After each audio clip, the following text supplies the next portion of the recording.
केदारनाथ, बद्रीनाथ समेत 47 मंदिरों में गैर हिंदुओं के प्रवेश पर रोक की मांग। क्या कह रहे हैं विशेषज्ञ और स्थानीय मुसलमान, आइए बताते हैं आपको पूरी खबर।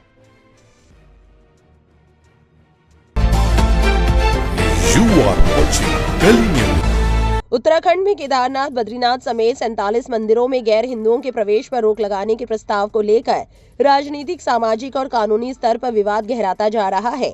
बद्री केदार मंदिर समिति ने धार्मिक पवित्रता और परंपराओं का हवाला देते हुए इस प्रस्ताव को आगे बढ़ाने की बात कही है। समिति के अध्यक्ष हेमंत द्विवेदी के अनुसार फरवरी के पहले हफ्ते में होने वाली बोर्ड बैठक में इस पर औपचारिक प्रस्ताव लाया जाएगा, जिसके बाद इसे राज्य सरकार को भेजा जाएगा। हेमंत द्विवेदी का कहना है कि लंबे समय से ये मांग उठ रही थी कि सभी धामों और खास धार्मिक स्थलों पर गैर हिंदुओं के प्रवेश को सीमित किया जाए। उनके मुताबिक कुछ असामाजिक तत्वों की गतिविधियों की वजह से मंदिरों की पवित्रता और माहौल प्रभावित हुआ है। उन्होंने बताया कि बद्री केदार मंदिर समिति के अंतर्गत बद्रीनाथ, केदारनाथ समेत कुल 47 मंदिर आते हैं और प्रस्ताव है कि इन सभी जगहों पर एक तय सीमा के बाद गैर हिंदुओं का प्रवेश वर्जित किया जाए। समिति का दावा है कि गंगोत्री और यमुनोत्री धाम में ऐसी व्यवस्था पहले से लागू है। हालांकि इस प्रस्ताव पर विपक्षी दलों और कई सामाजिक संगठनों ने तीखा विरोध दर्ज कराया है।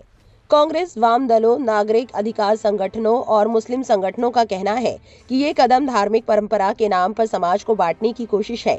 उनका आरोप है कि ये बीजेपी सरकार द्वारा अल्पसंख्यक समुदाय के खिलाफ चलाए जा रहे व्यापक अभियान का हिस्सा है। BBC हिंदी की रिपोर्ट के मुताबिक उत्तराखंड के मुख्यमंत्री पुष्कर सिंह धामी ने इस मुद्दे पर प्रतिक्रिया देते हुए कहा है कि सरकार धार्मिक और पौराणिक स्थलों का संचालन करने वाले संगठनों, तीर्थ सभाओं और संत समाज की राय के मुताबिक ही आगे बढ़ेगी।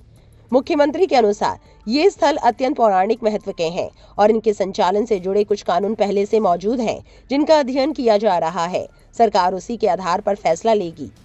रिपोर्ट के मुताबिक कानूनी जानकार इस प्रस्ताव को संविधान के दायरे में खरा नहीं मानते।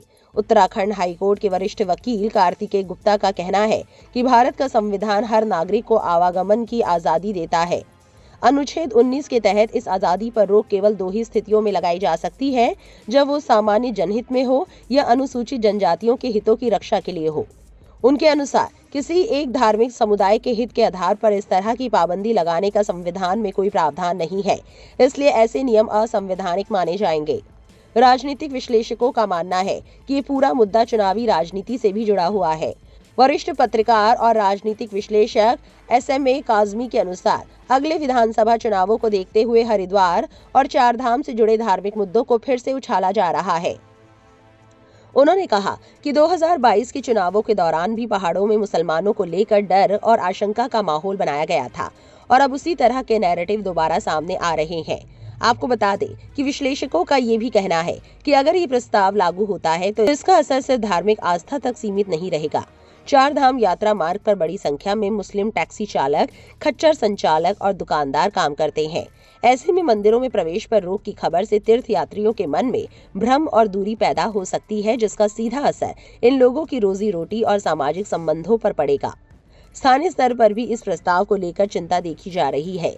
उत्तरकाशी के दुकानदार इश्तियाक अहमद का कहना है कि ऐसे फैसले सदियों से चले आ रहे आपसी भाईचारे को तोड़ने का काम करेंगे। उनके मुताबिक चारधाम यात्रा मार्ग पर हिंदू और मुसलमान हमेशा मिलजुल कर काम करते आए हैं और कभी धार्मिक भेदभाव की जरूरत महसूस नहीं हुई। उनका कहना है कि कुछ लोगों द्वारा फैलाए जा रहे ऐसे संदेश समाज में दूरी और अविश्वास बढ़ा सकते हैं। कुल मिलाकर 47 मंदिरों में गैर हिंदुओं के प्रवेश पर रोक का प्रस्ताव अब केवल धार्मिक मुद्दा नहीं रह गया है, बल्कि ये संविधान, राजनीति, आजीविका और सामाजिक सौहार्द से जुड़ा एक बड़ा सवाल बनता जा रहा है। आने वाले दिनों में बोर्ड बैठक और सरकार के रुख के बाद ये साफ होगा कि ये प्रस्ताव आगे किस दिशा में जाता है। आपको बता दें कि अमेरिका के वॉशिंगटन स्थित एक गैर सरकारी संस्थान ने भारत में नफरती भाषण या हेट स्पीच पर एक रिपोर्ट जारी की है। Report 2025 hate speech events in India नाम की इस विस्तृत रिपोर्ट में चौंकाने वाले दावे किए गए हैं। रिपोर्ट के मुताबिक साल 2025 में भारत में कुल 1318 प्रत्यक्ष नफरती भाषण दर्ज किए गए। वहीं 2024 की तुलना में ये 13% और 2023 की तुलना में 97% की बढ़ोतरी है। उत्तराखंड के मुख्यमंत्री पुष्कर सिंह धामी नफरती भाषण देने के मामले में शीर्ष पर हैं और सबसे ज्यादा किसी राज्य में नफरती भाषण दर्ज किए गए हैं तो वो उत्तर प्रदेश है।